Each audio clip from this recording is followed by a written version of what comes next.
Hi hello everyone welcome to Xylem. അപ്പോൾ ചില അവസരങ്ങൾക്കായിട്ട് നമ്മൾ കാത്തിരിക്കേണ്ടി വരും. കാരണം അത് അത്രയും മികച്ച അവസരങ്ങളായിരിക്കും. അങ്ങനെ വർഷങ്ങൾക്ക് ശേഷം വന്നിരിക്കുന്ന ഒരു എക്സാമാണ് റെയിൽവേ റിക്രൂട്ട്മെന്റ് ബോർഡ് നടത്തുന്ന റെയിൽവേ പ്രൊട്ടക്ഷൻ ഫോഴ്സിലേക്കുള്ള എക്സാം, അഥവാ RRB RPF എന്ന് പറയുന്നത്. അപ്പോൾ അതിൽ യൂണിഫോം കാറ്റഗറിയിലേക്കുള്ള ഒരു എക്സാം ആണെന്ന് നമുക്കറിയാം.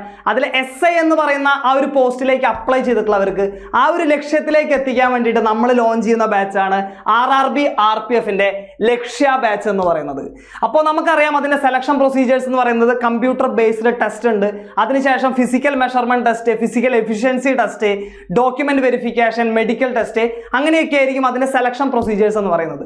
അതിലെ CBT എന്ന് പറയുന്ന കമ്പ്യൂട്ടർ ബേസ്ഡ് ടെസ്റ്റിലേക്ക് നിങ്ങളെ കംപ്ലീറ്റ് ആയിട്ട് പാക്ക് ആക്കുന്ന, അല്ലെങ്കിൽ കംപ്ലീറ്റ് നിങ്ങളതിനെ അതിനുവേണ്ടി ആ ഒരു എക്സാം ക്രാക്ക് ചെയ്യാൻ വേണ്ടി നിങ്ങളെ പ്രിപ്പയർ ആക്കാൻ വേണ്ടിയിട്ടാണ് നമ്മുടെ ലക്ഷ്യ ബാച്ച് നമ്മൾ സ്റ്റാർട്ട് ചെയ്യുന്നത്. അപ്പോൾ എന്തൊക്കെയാണ് നിങ്ങൾക്ക് ഈ ബാച്ചിൽ കിട്ടുന്നത് എന്നുള്ളത് നമുക്ക് ഡീറ്റെയിൽ ആയിട്ട് നോക്കാം.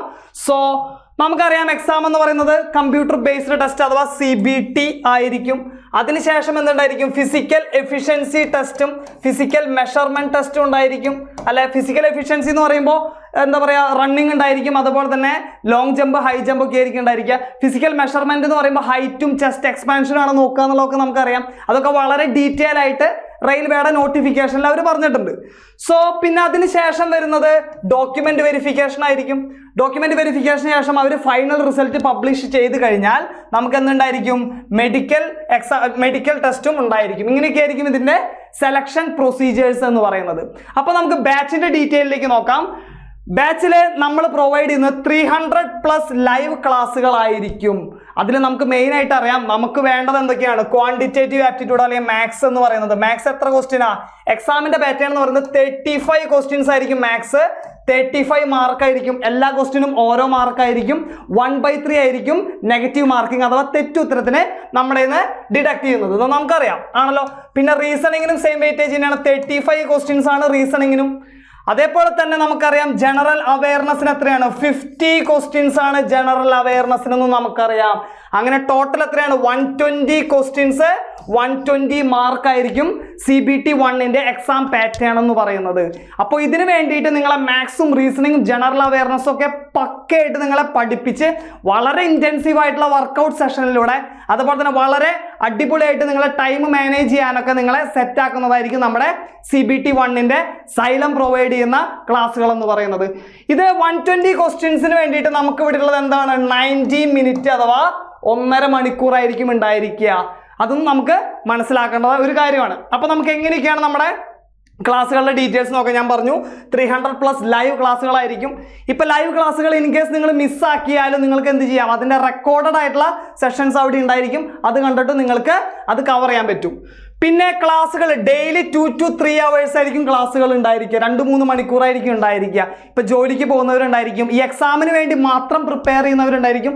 അപ്പോൾ എല്ലാവർക്കും കൺവീനിയൻ്റ് ആയിട്ടുള്ള ഒരു രീതിയിലാണ് നമ്മൾ ബാച്ചിൻ്റെ സ്ട്രക്ചർ സെറ്റ് ചെയ്തിട്ടുള്ളത്. അപ്പോൾ ബാക്കിയുള്ള സമയം എന്ന് പറയുന്നത് നമ്മൾ എന്ത് ചെയ്യണം? ഈ 2-3 മണിക്കൂർ എടുത്തിട്ടുള്ള ക്ലാസ്സുകൾ റിവൈസ് ചെയ്യണം, ഇൻറ്റൻസ് ആയിട്ട് വർക്കൗട്ട് ചെയ്യണം. പ്രീവിയസ് ഇയർ ക്വസ്റ്റ്യൻസ് ഒക്കെ നിങ്ങൾ ഒരുപാട് ചെയ്ത് പ്രാക്ടീസ് ഉണ്ടായിരിക്കണം. പിന്നെ നെക്സ്റ്റ് കാര്യം എന്ന് പറയുന്നത് 5 to 6 days ആയിരിക്കും ക്ലാസ് ഉണ്ടായിരിക്കുക. ഒരു വീക്കിൽ 5 മുതൽ 6 ദിവസമൊക്കെ ആയിരിക്കും ക്ലാസ്സുകൾ ഉണ്ടായിരിക്കുക. 1-2 ദിവസം നിങ്ങൾക്ക് ഗ്യാപ്പ് തരുന്നത് എന്തിനാ? ആ ഒരു 1 വീക്ക് എടുത്തിട്ടുള്ള കംപ്ലീറ്റ് പോർഷൻസ് നിങ്ങൾ റിവൈസ് ചെയ്യണം. റിവിഷൻ ആണ് നിങ്ങൾ ഏറ്റവും കൂടുതൽ ചെയ്യേണ്ടത്. ഓക്കെ അല്ലേ? ഒറ്റ തവണ പഠിച്ചാൽ മൈൻഡിൽ നിൽക്കുന്ന ആരും അല്ല നമ്മളാരും. അതുകൊണ്ട് തന്നെ റിവൈസ് ചെയ്തുകൊണ്ടിരിക്കണം. പിന്നെ നെക്സ്റ്റ് കാര്യം എന്ന് പറയുന്നത് ക്ലാസ്സുകൾ എന്തിലായിരിക്കും?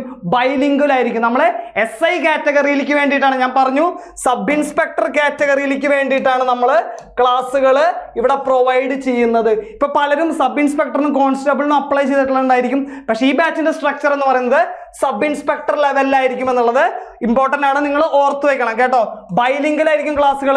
കാരണം കൺസെപ്റ്റും കാര്യങ്ങളൊക്കെ നമ്മൾ എന്താണ് മലയാളത്തിലും ഇംഗ്ലീഷിലും നിങ്ങൾക്ക് പറഞ്ഞു തരും.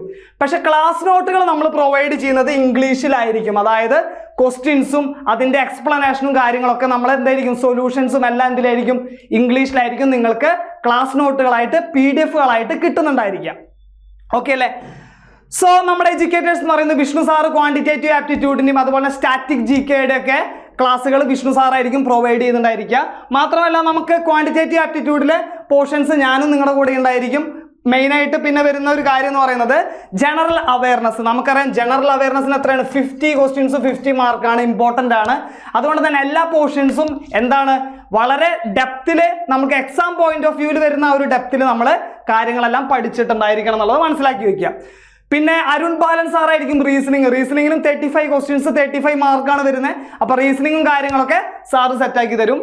പിന്നെ വരുന്നത് ഷാനിബ മിസ് ക്വാണ്ടിറ്റേറ്റീവ് ആപ്റ്റിറ്റ്യൂഡിലെ ചില ടോപ്പിക്സ് എടുക്കുന്നുണ്ടായിരിക്കും. മിസ്സും എന്താണ് പ്രീവിയസ് ഇയർ ക്വസ്റ്റ്യൻസ് എല്ലാം അനലൈസ് ചെയ്തുകൊണ്ട് ഏതൊക്കെ പോർഷനിൽ നിന്ന് എന്തൊക്കെ ടൈപ്പ് ഓഫ് ക്വസ്റ്റ്യൻസ് ആണ് പഠിക്കേണ്ടത് അങ്ങനെയുള്ള മൊത്തം കാര്യങ്ങൾ മിസ് നിങ്ങളെ സെറ്റ് ചെയ്ത് തരും. ഓക്കെ അല്ലേ? സോ അജയ് സാർ ഉണ്ടായിരിക്കും ജനറൽ സയൻസിലെ ടോപ്പിക്കുകൾ കവർ ചെയ്യാനായിട്ട്. അജയ് സാറും നിങ്ങളുടെ കൂടെ ഉണ്ടായിരിക്കും. പിന്നെ വരുന്ന അനുശ്രീ മാം ആണ്. അനുശ്രീ മാം ആയിരിക്കും കറണ്ട് അഫെയർ മൊത്തം ഡീൽ ചെയ്ത് നിങ്ങൾക്ക് തരുന്നുണ്ടായിരിക്കും. ഞാൻ പറഞ്ഞു 50 ക്വസ്റ്റ്യൻസ് ആണ് ജനറൽ അവയർനെസ് എന്ന് വരുന്നത്. അതായത് ജനറൽ സയൻസ് ഉണ്ടായിരിക്കും, കറണ്ട് അഫെയർസ് ഉണ്ടായിരിക്കും, ജനറൽ നോളജ് ഉണ്ടായിരിക്കും. അതുകൊണ്ട് തന്നെ നമുക്ക് കറണ്ട് അഫെയറും ഇമ്പോർട്ടൻ്റ് ആയിട്ടുള്ള ഒരു ഫാക്ടറാണ്. പിന്നെ ഈ ബാച്ചിന്റെ മെയിൻ ആയിട്ടുള്ള ഫീച്ചേഴ്സ് എന്ന് പറയുന്നത് എക്സ്പീരിയൻസ്ഡ് ഫാക്കൽറ്റിയാണ് നമ്മുടെ മെയിൻ ആയിട്ടുള്ള ഒരു കാര്യം എന്ന് പറയുന്നത്. വളരെ ഒരുപാട് കോമ്പറ്റേറ്റീവ് എക്സാമുകളൊക്കെ അനലൈസ് ചെയ്തുകൊണ്ട് നമുക്ക് ഏതൊക്കെ ഡെപ്തിൽ എന്തൊക്കെ പോർഷൻസ് കവർ ചെയ്യണം എന്നുള്ള ഫുൾ കാര്യങ്ങളുള്ള ഒരു ഫാക്കൽറ്റി പൂളാണ്. വളരെ അധികം ആധികാരികമായിട്ടുള്ള അറിവുകളുള്ള ഒരു ഫാക്കൽറ്റി പൂളാണ് ഈ ബാച്ചിന്റെ ഫസ്റ്റ് ഫീച്ചർ എന്ന് പറയുന്നത്. ലൈവ് ക്ലാസ്സുകളായിരിക്കും, അതിന്റെ തന്നെ റെക്കോർഡഡ് വീഡിയോസും എവിടെ അവൈലബിൾ ആയിരിക്കും? നമ്മുടെ ആപ്പിൽ, സൈലം ലേണിംഗ് ആപ്പിൽ അവൈലബിൾ ആയിരിക്കും. അതുപോലെ പ്രാക്ടീസ് സെഷൻസ് ഉണ്ടായിരിക്കും. ഡെയിലി നമ്മൾ എന്താണ് ഡെയിലി പ്രാക്ടീസ് പേപ്പർ അല്ലെങ്കിൽ ഡെയിലി പ്രാക്ടീസ് പ്രോബ്ലംസ് നമ്മൾ പ്രൊവൈഡ് ചെയ്യുന്നുണ്ട്. ഏതൊരു ചാപ്റ്റർ കഴിഞ്ഞാലും ഇപ്പോൾ ക്വാണ്ടിറ്റേറ്റീവ് ആപ്റ്റിറ്റ്യൂഡിൻ്റെ ആണെങ്കിലും ലൈക്ക് എന്താ പറയുക മാത്സിൻ്റെ ആണെങ്കിലും റീസണിൻ്റെ ആണെങ്കിലും ജനറൽ നോളജിൻ്റെ ആണെങ്കിലും ഏത് ടോപ്പിക് കഴിഞ്ഞാലും ആ ടോപ്പിക്കായിട്ട് റിലേറ്റ് ചെയ്തിട്ടുള്ള പ്രീവിയസ് ഇയറിലെ ക്വസ്റ്റ്യൻസ് അല്ലെങ്കിൽ എക്സ്പെക്റ്റഡ് ക്വസ്റ്റ്യൻസും കാര്യങ്ങളൊക്കെ നമ്മൾ ഇൻറ്റൻസീവ് ആയിട്ട് തന്നെ നമ്മൾ ഡിസ്കസ് ചെയ്യുന്നുണ്ട്. മാത്രമല്ല ടൈം മാനേജ്മെന്റ് പ്രാക്ടീസ്. ഞാൻ പറഞ്ഞു എന്താ 120 ക്വസ്റ്റ്യൻസ് ആണുള്ളത്. 120 ക്വസ്റ്റ്യൻസ് എത്ര മിനിറ്റ് ആണുള്ളത്? 90 മിനിറ്റ് അല്ലവാ അല്ലെങ്കിൽ 1.5 മണിക്കൂറാണ് നമുക്കുള്ളത് ടൈം എന്ന് പറയുന്നത്. അതുകൊണ്ട് തന്നെ ടൈം മാനേജ്മെന്റ് എന്ന് പറയുന്നത് വളരെ ഇമ്പോർട്ടൻ്റ് ആയിട്ടുള്ള കാര്യമാണ്. എക്സാമിനേഷൻ ഹാളിൽ ചെല്ലുമ്പോൾ തന്നെ നമ്മൾ എന്തായിരിക്കും ഒരു ചെറിയൊരു പ്രഷറും കാര്യങ്ങളൊക്കെ ഉണ്ടായിരിക്കും. അപ്പോൾ ആ ഒരു പ്രഷർ സിറ്റുവേഷനിലൊക്കെ നമുക്ക് എങ്ങനെയാണ് 100% ആക്യുറസിയിൽ ഓരോ ക്വസ്റ്റ്യനും നമുക്ക് ശരിയായിട്ട് മാർക്ക് ചെയ്യേണ്ടത്, എന്തൊക്കെ കാര്യങ്ങളാണ് നമ്മളപ്പോൾ ചിന്തിക്കേണ്ടത് തുടങ്ങിയിട്ടുള്ള മൊത്തം കാര്യങ്ങൾ നിങ്ങളെ സെറ്റാക്കി തരാനായിട്ട് ഈ ബാച്ചിലുള്ള ഫാക്കൽറ്റി പൂളിന് സാധിക്കുമെന്നുള്ളതാണ് ഈ ബാച്ചിന്റെ മറ്റൊരു പ്രത്യേകത എന്ന് പറയുന്നത്. അതുപോലെ മെന്റർ സപ്പോർട്ട് ഉണ്ടായിരിക്കും, റെഗുലർ ആയിട്ടുള്ള ടെസ്റ്റ് സീരീസുകൾ ഉണ്ടായിരിക്കും. ഇപ്പം ഞാൻ പറഞ്ഞു ചാപ്റ്റർ വൈസ് കഴിഞ്ഞാലും അതുപോലെ തന്നെ ആ സബ്ജക്ട് വൈസും മൊത്തത്തിൽ എക്സാമിന്റെ ആ ഒരു സ്ട്രക്ചറിൽ നമ്മൾ എന്ത് പ്രൊവൈഡ് ചെയ്യുന്നുണ്ടായിരിക്കും? ടെസ്റ്റ് സീരീസുകൾ പ്രൊവൈഡ് ചെയ്യുന്നുണ്ടായിരിക്കും. മാത്രമല്ല doubt clearance and question paper discussion.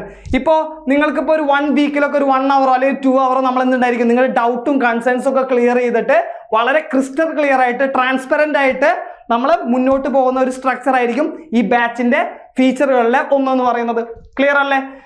So ഇത്രയധികം കാര്യങ്ങൾ ഈ ബാച്ചിൽ പ്രൊവൈഡ് ചെയ്തുകൊണ്ട് നമ്മൾ എന്നാണ് സ്റ്റാർട്ട് ചെയ്യുന്നത്? ജൂൺ 5 നമ്മൾ സ്റ്റാർട്ട് ചെയ്യുന്നത്. എന്നാണ് ലോക പരിസ്ഥിതി ദിനത്തിനെന്നാണ് നമ്മൾ എന്ത് സ്റ്റാർട്ട് ചെയ്യുന്നത്?